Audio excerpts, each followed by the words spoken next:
नमस्कार किसान भाइयों, कैसे हैं आप लोग। आशा करते हैं अच्छे होंगे, स्वस्थ होंगे। किसान भाइयों, आज हम आपके लिए बात करने वाले हैं कृषि विभाग के विभिन्न सेवाओं की। हाँ किसान भाई, कृषि विभाग वो विभाग है जो पूरी तरह से किसानों के हित में कार्य करती है। अब आप कहेंगे किसानों के हित में कार्य करने कौन कौन काम करती है। किसानों के लिए ज़रूरत की खेती, उसके खाद, उसका संरक्षण, उसके लिए बीज की सुविधा, उसके लिए खेतों में पटाने वाले डीजल की सुविधा। कभी अगर आपदा में खेत बर्बाद हो जाते हैं, कि बह जाते हैं, कभी पानी नहीं बचती है, वगैरह वगैरह अन्य तरह की बहुत सारे समस्याएं हैं जो किसानों को आते रहते हैं। तो किसानों की इन्हीं समस्याओं को हल करने के लिए बिहार सरकार के पास एक बहुत ही बड़ा विभाग है जिसका नाम है कृषि विभाग। आज हम बात करेंगे कि वो कृषि विभाग किसानों के लिए किस किन योजनाओं पर काम करती है, उनके पास कौन कौन सी योजनाएं हैं जो वो सेवा देती है। किसान बंधु कृषि विभाग से किन किन योजनाओं का लाभ ले सकते हैं और उसकी सारी प्रक्रिया क्या क्या है।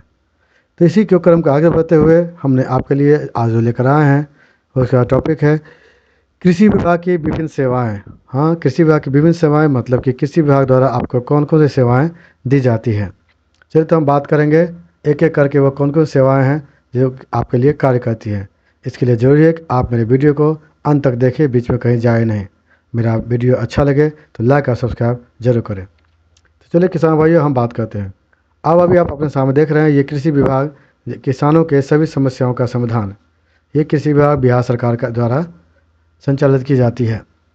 इससे कहते हैं कौन कौन सेवा हैं, आइए उसके बात करते हैं। आप देखेंगे कि इसकी जो सेवाएं हैं वो है कृषि विभाग की विभिन्न सेवाएं। उसमें पहली आती है किसान पंजीकरण। हाँ किसान भाइयों, किसान पंजीकरण मतलब ये है कि किसी विभाग सबसे पहले अपने किसानों का पंजीकरण करती है। वो आपको कौन कौन से लोग किसान हैं, कौन किसान नहीं है, उसके लिए क्या क्राइटेरिया है, क्या क्या कंडीशन है, वो पहले वो तय करती है।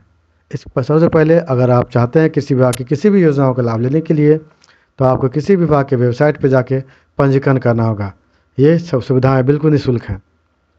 दूसरी सुविधाएँ करना आती हैं वो है कृषि यांत्रिकरण योजना।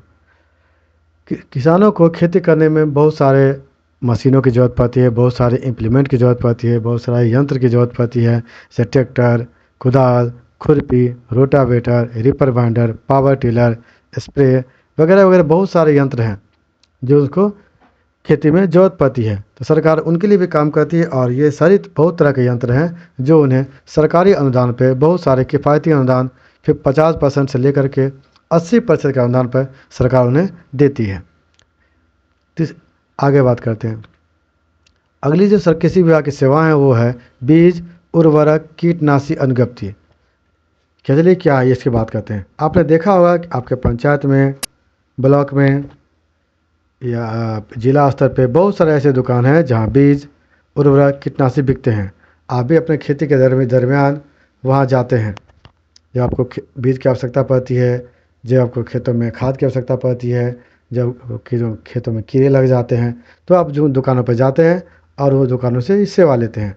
तो इन सब सेवाओं को, दुकानों को, प्रतिष्ठानों को अनुज्ञप्ति देने का कार्य भी कृषि विभाग करती है। आगे चलें। अगला है बीज अनुदान आवेदन। हाँ भाई, आप देख रहे हैं कि जैसे आप खेती करते हैं तो कई तरह के मौसम आते हैं, खरीफ, रबी, कभी गर्मा, हर तरह के बहुत तरह के मौसम हैं और हर मौसम के अनुकूल आपको खेती करने के लिए बीजों की आवश्यकता पड़ती है। चाहे वो धान का बीज हो, गेहूँ का बीज हो, मकई का बीज हो, किसी फल का बीज हो, किसी सब्जी का बीज हो, वह इन सब बीजों पर भी सरकार अनुदान देती है ताकि आपको खेती करने में सुविधा हो। इसका नाम है बीज अनुदान आवेदन। इसके लिए भी आप किसी विभाग के वेबसाइट पर जाकर आवेदन कर सकते हैं। उसके बाद है धान अधिप्राप्ति आवेदन।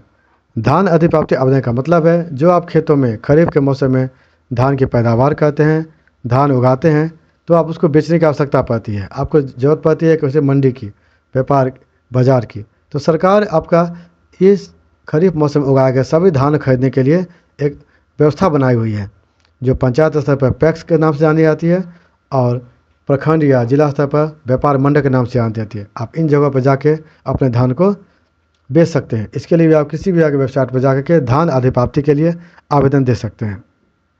चलिए आगे बात करते हैं। अगला जो सेवा है वो है डीजल सब्सिडी। चलिए जैसा नाम से ही आप जान रहे हैं, डीजल सब्सिडी। जब कभी किसानों को खेती करने के लिए कभी कम वर्षा होती है तो किसानों को खेती करने में समस्या हो जाती है, बहुत अधिक उन्हें पानी की आवश्यकता होती है। ऐसे में वो अफोर्ड नहीं कर पाते हैं, वो बहुत गरीब होते हैं, बहुत सा कभी कभी हाथ में तंगी हो नहीं हो पाते। सरकार ऐसे कंडीशन में जब वर्षा बहुत ही कम होती है तो सरकार किसानों को सहायता देने के लिए डीजल सब्सिडी आवेदन करती है, अनुदान की योजना लागू करती है।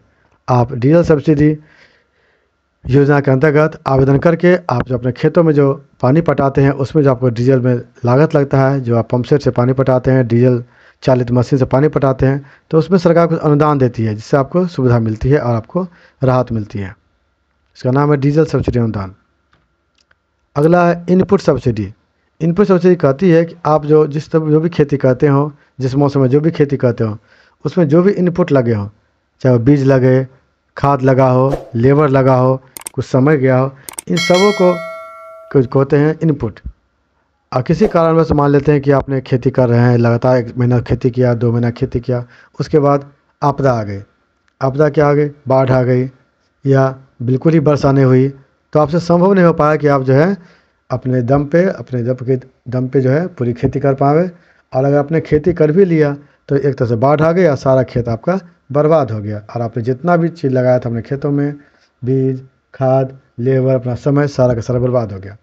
तो सरकार इस आपदा की घड़ी में आपको एक इनपुट सब्सिडी अनुदान की घोषणा करती है, जो आपको सीधे तौर पे सहायता देती है। आगे चले। अगला है गोदाम निर्माण की योजना।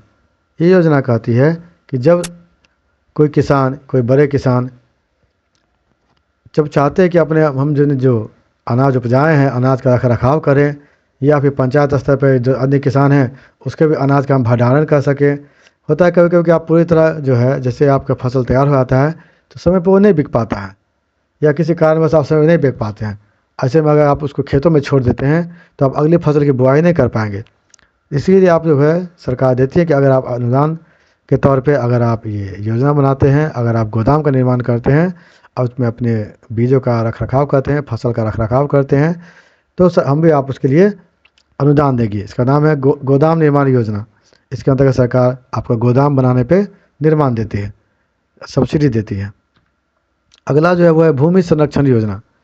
जैसा कि आप जान रहे हैं, हम लोग नित्य प्रतिदिन इतने खाद का छिड़काव करते हैं खेतों में, इतने कीटनाशक छिड़काव करते हैं, जिससे हमारे खेतों की उर्वरा शक्ति धीरे धीरे घटती जा रही है।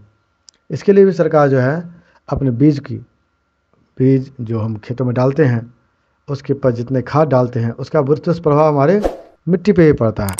तो मिट्टी को बचाने के लिए भी सरकार के पास योजनाएं हैं ताकि वो मिट्टी की उर्वरा शक्ति बरकरार रहे, ताकि आप आगे निरंतर खेती कर पाएँ।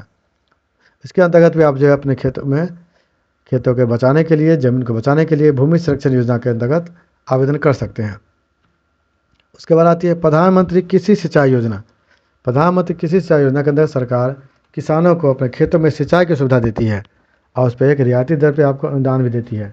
आप चाहते हैं कि हमारे खेतों में सिंचाई की कुछ अच्छी व्यवस्था हो जाए, तो आप उसके लिए प्रधानमंत्री कृषि सिंचाई योजना के अंतर्गत आवेदन कर सकते हैं। इसका देख सकते हैं संक्षेप में लिखा है सूक्ष्म सिंचाई।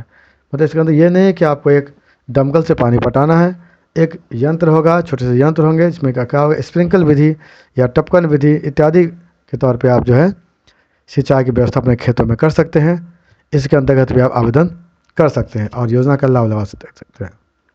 अगला है उद्यान निदेशालय की योजनाएं हेतु आवेदन पत्र। जैसे मूल खेती तो आप धान, गेहूँ, मकई करते हैं, इसके अलावा भी बहुत सारे फसलें जो आप करते हैं, सब्जी हुए, फल हुए, आम है, लीची है, अमरूद है, केला है, पपीता है, मसालेदार सब्जी मसाले हैं, तो ये सब आते हैं उद्यान निदेशालय के अंतर्गत। हमारे किसान बंधु बड़े पैमाने पर इसकी भी खेती करते हैं, सरकार उसके लिए भी अनुदान देती है और बहुत सारी सहायता देती है। इसके लिए आप इसके अंतर्गत आप जो है उद्यान निदेशालय के अंतर्गत भी आप आवेदन दे सकते हैं या योजना का लाभ उठा सकते हैं। अगली बात करते हैं वह पौधा संरक्षण योजनाओं हेतु आवेदन पत्र।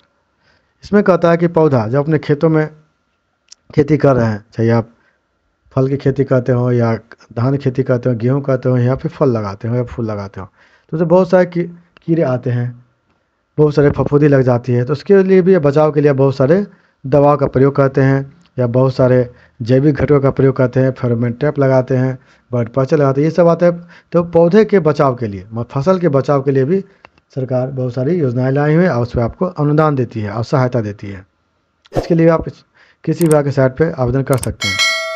आगे बात करते हैं तो सबसे इम्पोर्टेंट और आपका जो आप सभी से इंतजार कर रहे थे और जो सब कोई जानते हैं वो है प्रधानमंत्री किसान सम्मान निधि योजना। ये योजना हमारे भारत सरकार के द्वारा लाई गई है, ये बिहार सरकार की योजना नहीं है, ये पूरी तरह केंद्र की योजना है।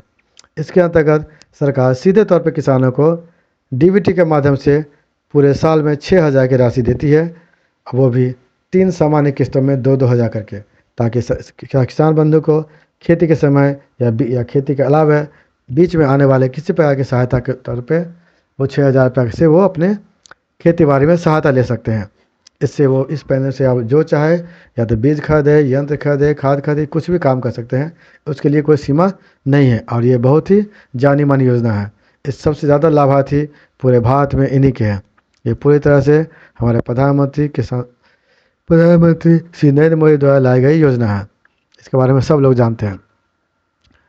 तो ये थी कुल मिला के बहुत ही उपयोगी और बहुत ही चर्चित योजनाएं जो हमारे कृषि विभाग द्वारा किसानों को दी जाती है।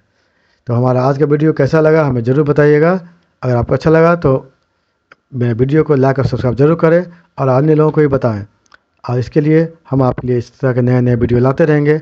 इसके जरूरी है कि आप मेरे वीडियो को लाइक करें। अच्छा लगे बुरा लगे मुझे कमेंट में लिख के ज़रूर बताएं।